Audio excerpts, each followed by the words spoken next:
course, kids are back to school. It's the second full week of the year. And it can be quite the worry for parents when it comes to your children's mental health. In fact, 68% of students need mental health support, but 77% of teachers are untrained to provide effective aid. Well, Trauma-Informed Schools' new charity initiative is being piloted in 50 schools, and it's all around helping children learn about mental health through the power of film. Joining me on the line now is Margot Sunderland, who is co-director of Trauma-Informed Schools UK, and also I'm joined on the line now as well with actor Martin Tando. So lovely to speak to you both, and thanks for joining me. I'm going to go to Margot first. Can you tell me a little bit more about this initiative? Well, schools can do so much more with this awful mental health crisis, with 1 million children and teenagers who are referred to mental health services every year. So it can't be teachers because they're overstretched, and it can't be school counsellors because they will only be able to see a few children. So the film is packed with neuroscience and psychology of what it's like to have a panic attack, a phobia, depression, self-harm, so that they are informed about really the guts of what's happening in the mind when you have all these mental health problems. And then there are groups with a practitioner who's trained therapeutically to help them talk about their stories. And we found that it so works as a model. I was looking at the statistics here, Margot. It's quite something. Sadly, suicide is now the leading cause of death for under 35s, claiming 5 teenage lives daily. Something needs to change, and having that conversation at home is not enough. Schools need to be a part of the dialogue. Have the 50 schools that are piloting this, have they all been open to actually this initiative? Well, we are in trauma-informed schools. We are in 6,000 schools, and a lot of them will be having the film.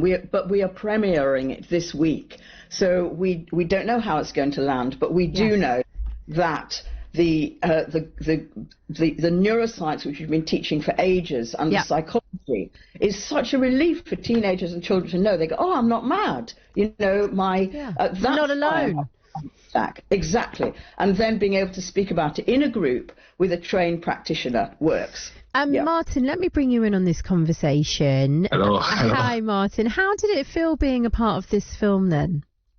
Well, it felt amazing. I learned a lot. Before I actually did the film, I didn't know much about mental health at all. It was a big learning experience. Stuff like the amygdala and obviously other stuff to do with the brain and mental health. I didn't actually know many of that stuff before, so I was actually extremely happy when obviously I learned about all of that. Obviously I knew we were doing a mental health film, but I never knew the extent and how deep the film went. It went very deep into it. I mean, let's break that down. We've all been at school, at some point in our lives, and having a chat about your mental health, it's not really top of the agenda, is it, Martin? Most kids want to talk about football or Kim Kardashian or what they've seen on TV last night. It's a hard conversation to broach. I agree. It's a very hard conversation to have, and I feel like obviously when kids talk about PSHE and mental health in schools. I know when I was back in school, when we had that PSHE lesson, that mental health lesson, or that mental health day, I was happy because I knew we weren't gonna do anything. Really? So because I mean, I'm talking about when I was in school. I was the same, to be fair, because we don't necessarily. You're right. When you're a teenager, you may not take these type of conversations as seriously. But for what I'm getting from what you're saying is going through this process with the film, you've just really understood more in depth about how vitally important it is to discuss mental health with young children. Literally, if we had this film back when I was there, my days, genuinely, I'd understand so much more about mental health and all the things there. And so tell us, what's the title of the film? How much can you share, Martin, around what children will get to see when it premieres? So it's called The Psychology of Emotion, Relationships and Mental Health. Okay. And as Martin said, it's in the guts of it. It's lots of relatable stories of teenagers having emotional pain and then healing. So we know that mindfulness, I'm afraid it doesn't work. Emotional pain is far more than that and needs far more attention. And so knowing what's happening in your brain and then how to heal.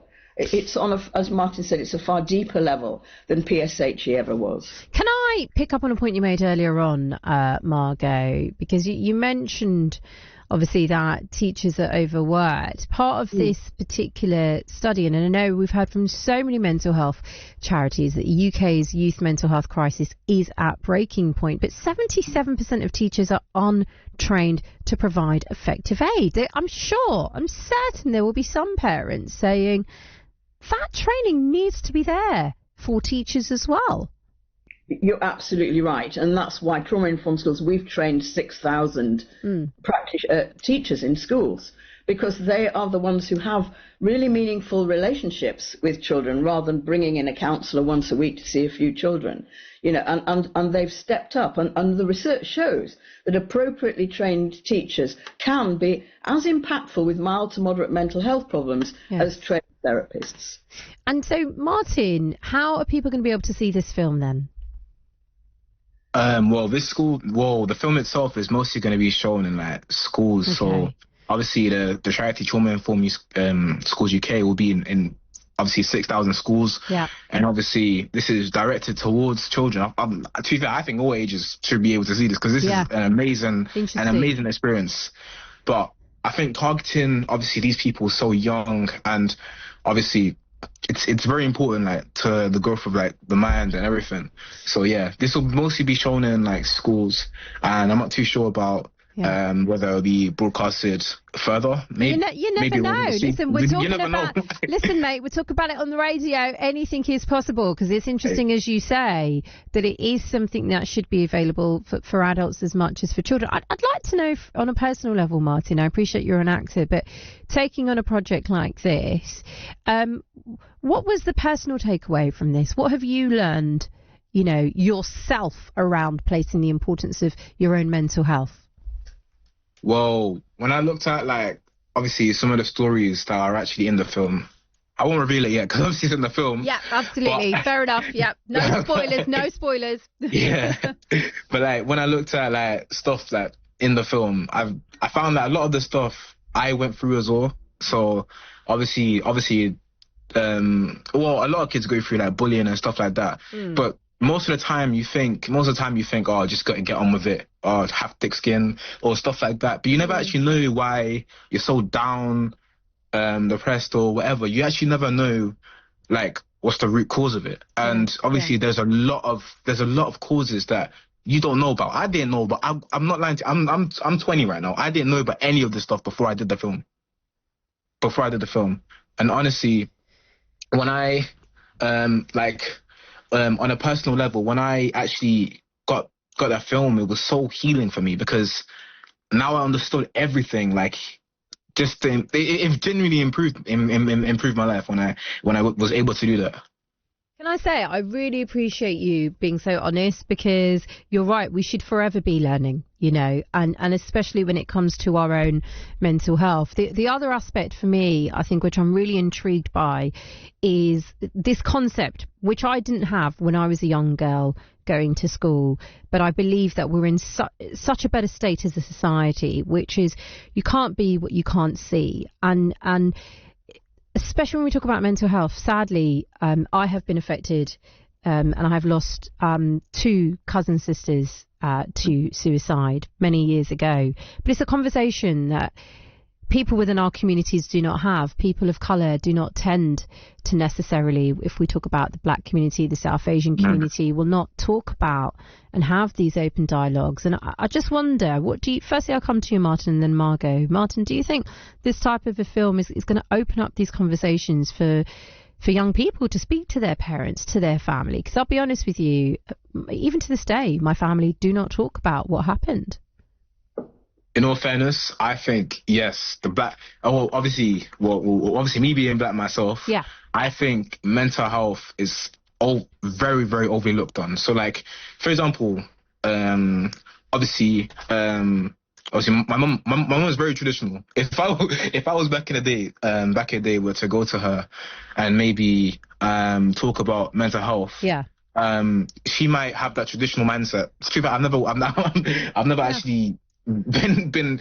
Well, I've been in that situation where obviously I've been sad and everything, and mum comforted me, but she will have a traditional take on it. She won't have the mindset of the amygdala and everything like that. Of that. So I think looking at this and directing it, obviously the children can now go and take that back to their parents. Absolutely. Yeah, because it's a hard one to tackle in our communities, isn't it, Martin? To get our families to open up. Let me bring you in on this conversation, Margot. What's your thoughts? Because this, firstly, it's important for me to say, mental health, it can affect all different communities, and no matter what your background or your age.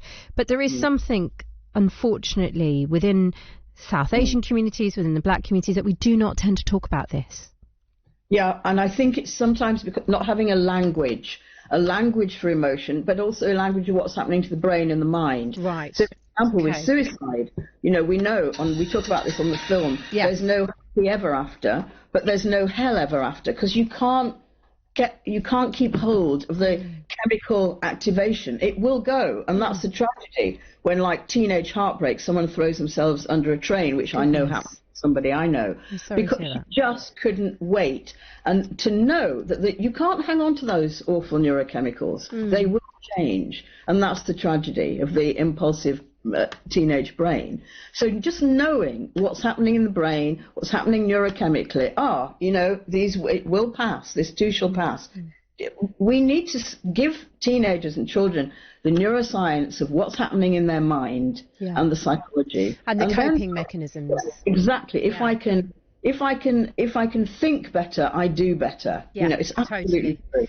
Those four little words you said there are forever etched in my mind, and it's got me through some of the hardest times. This too shall pass, and you're right. And unfortunately, sometimes when you're young, I mean, I was a teenager many moons ago, but Martin, you feel this is it's be all and end all. You're in that echo chamber of what you're living then and there as a teenager, and it's important to remember that there is more to come in life. I agree. There is definitely more to come.